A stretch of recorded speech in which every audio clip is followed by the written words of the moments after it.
Hello everyone, welcome back. In today's video, we'll discuss about version control system. Git is a version control system as we all know.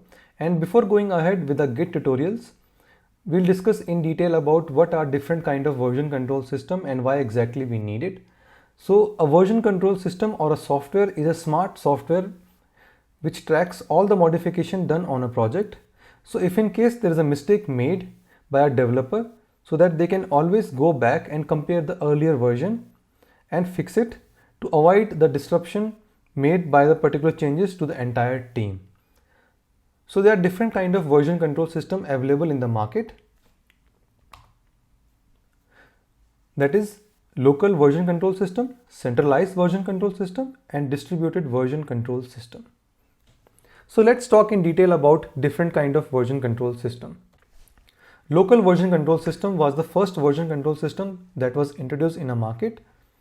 These are the days when IT industries were just starting up and there was a need in a market to provide version control system.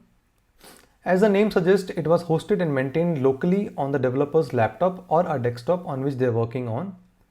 So there are a lot of problems in this. So if in case a developer's laptop or a desktop crashes, all the data that is there on the system will be lost and the developer has to start from scratch, which is a huge effort which a developer has to spend again.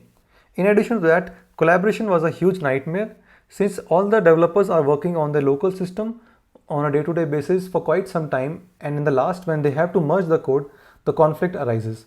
So these kind of conflicts are mostly difficult tasks to fix and it takes a lot of time. So these are some of the disadvantages that was there for local version control system.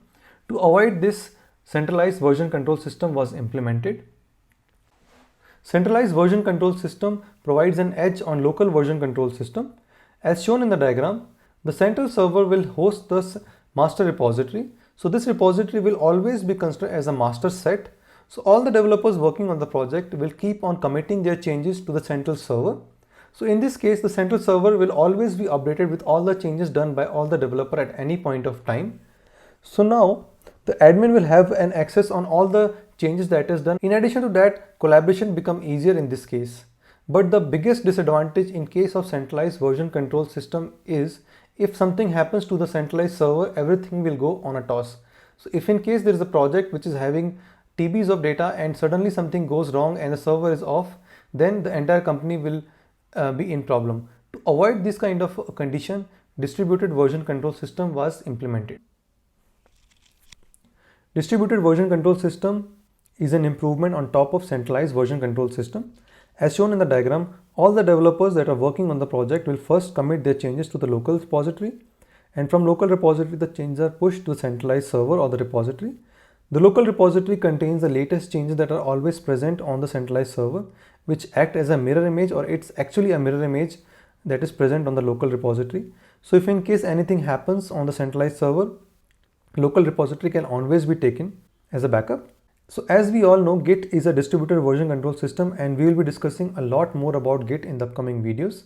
We'll discuss in detail about how exactly we do push, how exactly we do pull, how exactly we can do an update and commit as well. So thank you for watching this video. Thank you. Bye-bye.